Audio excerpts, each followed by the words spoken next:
of the ECOWAS Observer Mission, Madam President Ellen Johnson Sirleaf, the former Vice President of the Republic of Gambia, Her Excellency Fatoumata Jallow Tambajang, Your Excellencies, members of the Diplomatic Corps, national and international observers, my colleagues, chairmen of electoral commissions, I always like to recognize them for a special reason, which I'm sure you understand.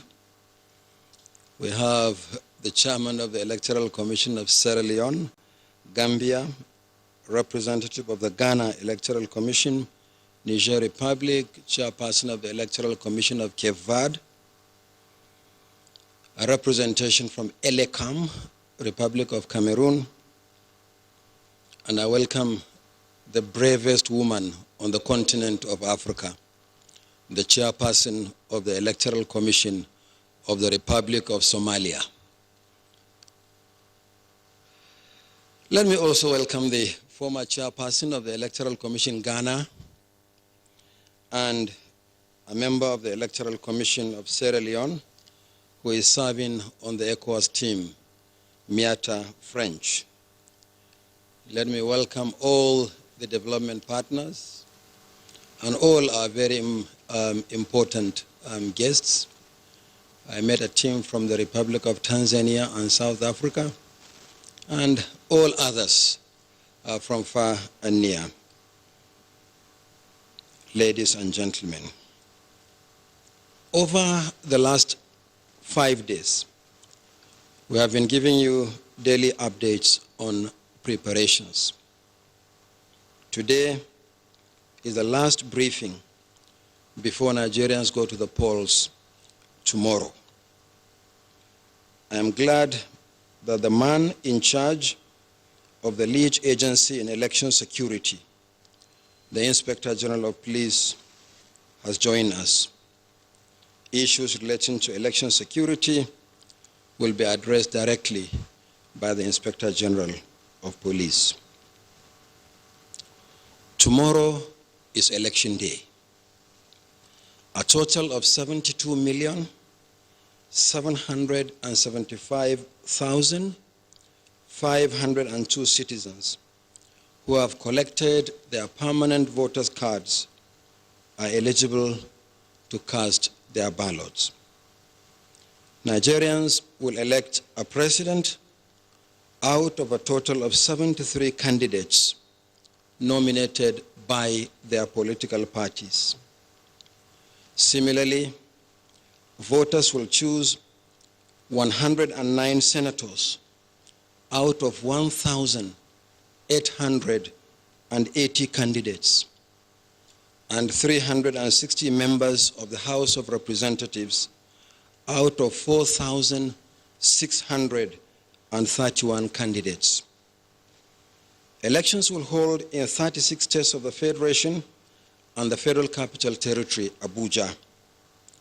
Voting will take place in 176,973 locations, made up of 119,973 polling units and 57,023 voting points.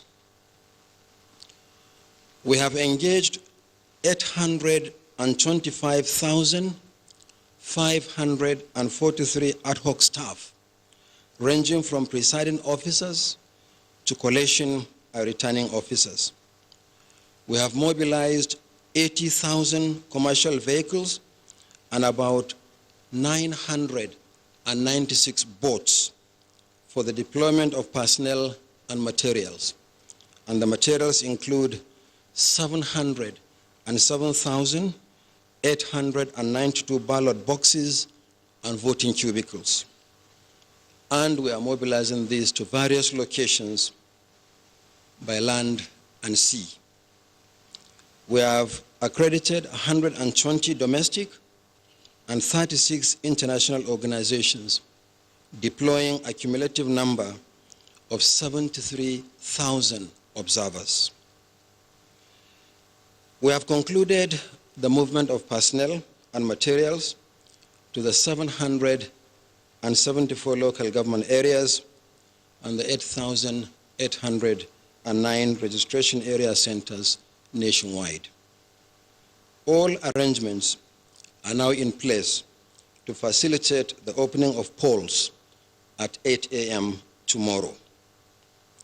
Citizens can obtain locational directions to their polling units by visiting gotomypu.ng. They will access the locational name of their PU and a link to a Google map that will lead them to the PU.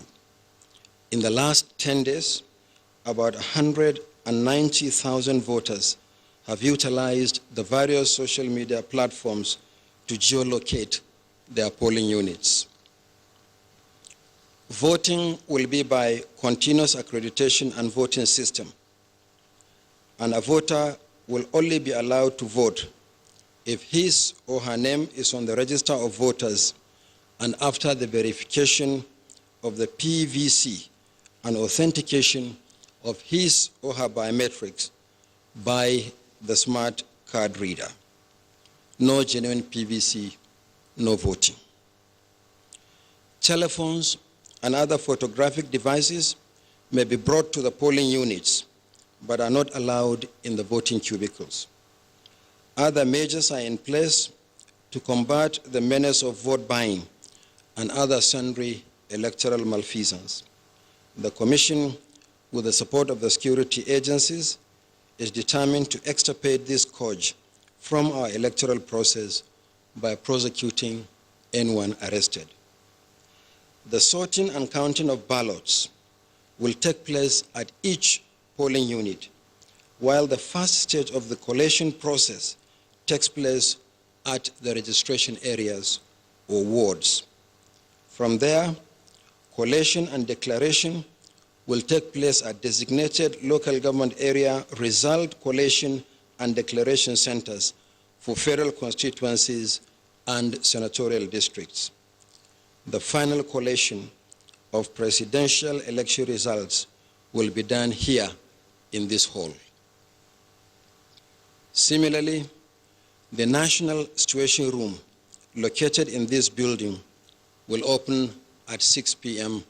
today to monitor the deployment of personnel and materials across the country and throughout the polling period to receive and respond to inquiries associated with the elections from citizens as well as electoral officials and other stakeholders. The hotline for the National Situation Room is available on our website. The National Collation Center will open at 6 p.m. on Sunday, and this hall is going to serve as the National Collation Center. All polling agents, team leaders for domestic and international observers, and the media have been accredited for collation. We urge those who have not collected their access tags to do so at the Taraba Hall of the ICC, which is a building just opposite this main hall. Similarly, those that are interested in visiting the situation room will be admitted on the basis of the following schedule. Media, 11 a.m. to midday. Domestic observers, 2 to 3 p.m. International observers, 5 to 6 p.m. As we go to the polls tomorrow, I appeal to voters to be peaceful and orderly before, during, and after the elections. The police, working with other security agencies, have assured us of adequate security for voters, electoral officials, observers, and the media. May I also appeal to all to ensure compliance with the usual restriction of movement for those who are not observers or on essential duty. Only INEC is empowered by law to declare election results.